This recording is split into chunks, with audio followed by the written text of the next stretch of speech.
100 taong puno na heirloom Barako or Liberica coffee tree. Ito ay nanggaling sa taniman ng pamilya Kalaw Katigbak ng Lipa, Batangas. Ang Kalaw Katigbak ay isa sa mga nagpalaganap ng kapeng Barako. Ang ating coffee planting ay isang paalala at sagisag ng patuloy na pagkalinga natin sa industriya ng kapeng Pilipino.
Good morning mga kabayan, welcome to my YouTube channel. Ayan, official na po binuksan itong Kapitulyo Coffee Shop. Pinamunuan ito ni Mayor Isko, itong cutting ribbon. Pumasok po dito sa loob. And then nag-exit po dito para din sa opening dito sa Kapitluntian ng unang araw ng exhibit mga kabayan.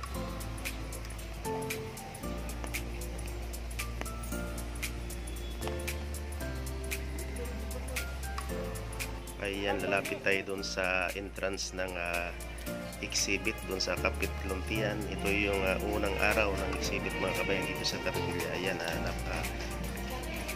po, at pinutol na po itong ribbon dito sa entrance. Ayan, medyo nagkaroon po dito ng rain shower dito sa Kapitulyo mga kabayan. Ayan, papasok tayo dito.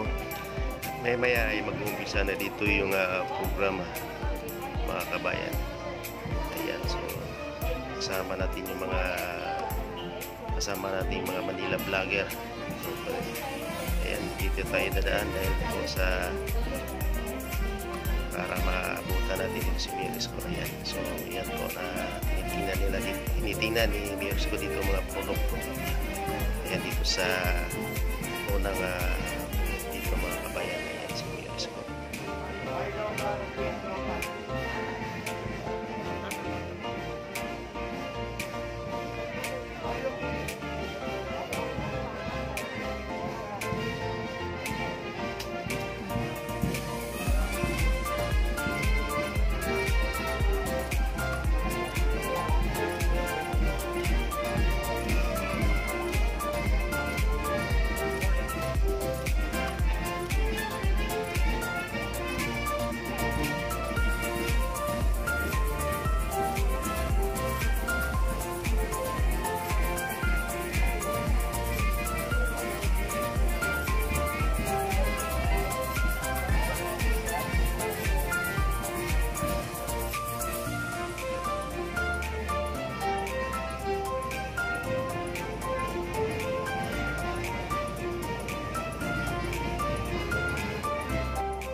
Ayan mga kabayan, lalapit tayo dito sa may hukay. Ito ay malapit sa Kapitulyo Coffee Shop.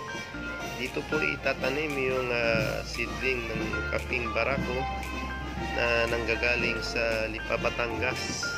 Ayan, pinamunuan ni na Mayor Isko at Vice Mayor Hani Lacuna. 100 taong puno na heirloom Barako or Liberica.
klase ng kape Iberica.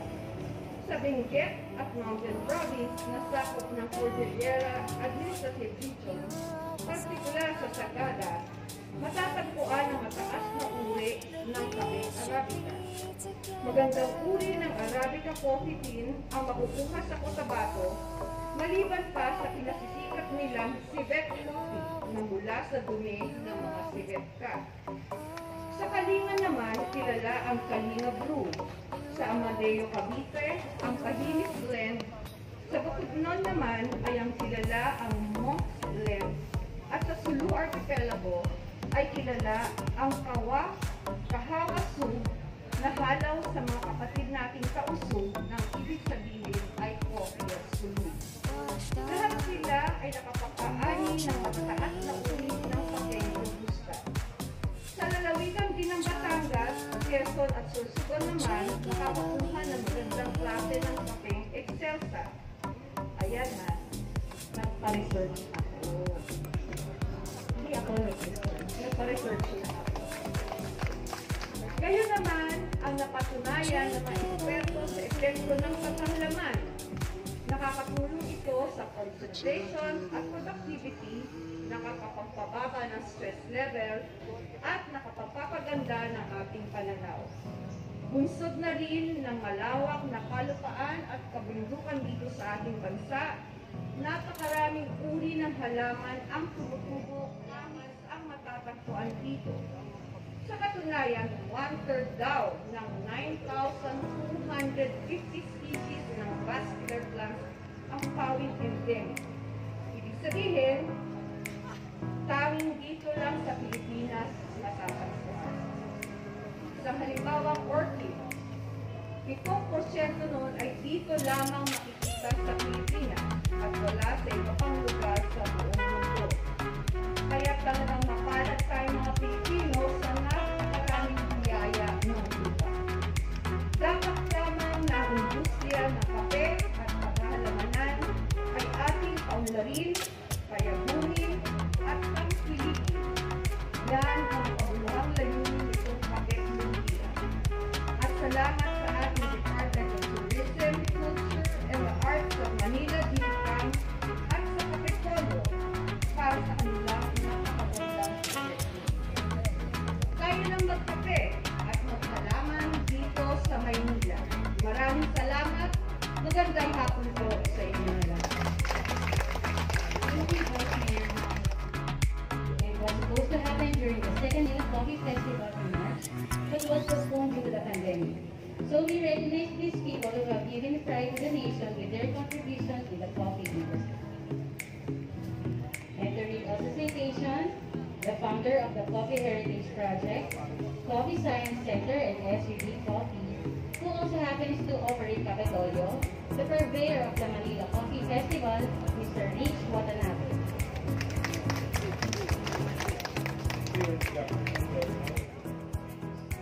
International Contest of Locally Roasted Coffees in Paris, 2019. Your achievement in the Aqua Paris coffee competition is an infallible source of national pride and a significant contribution to promoting Philippine coffees and Filipino coffee producers growing one of the best coffees in the world. Signed by the Honorable Mayor of Manila, the Honorable Francisco Escamilla Magosi. We present this trophy to the following: Miss Belita B. Gana, Mr. and Mrs. Andrew and Mary Dolmek, and Miss Lilia Gana, who unfortunately cannot be here due to pandemic travel restrictions. To the other award, may I call on Mayor Francisco Escamilla Mendoza and Vice Mayor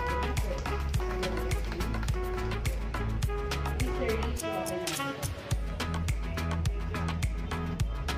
We now present this trophy.